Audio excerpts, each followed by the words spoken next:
Season's greetings, gang. It's time for the greatest Christmas poem ever written.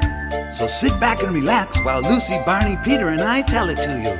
'Twas the night before Christmas, when all through the house not a creature was stirring, not even a mouse.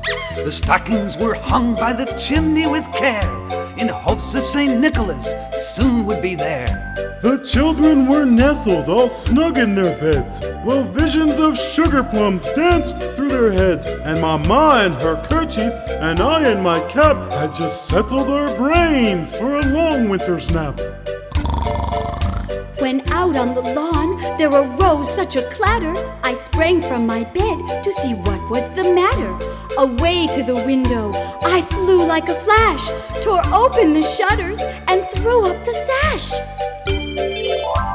The moon on the breast of the new fallen snow gave the luster of midday to objects below. When what to my wondering eye should appear but a miniature sleigh and a tiny reindeer. Ho, ho, ho!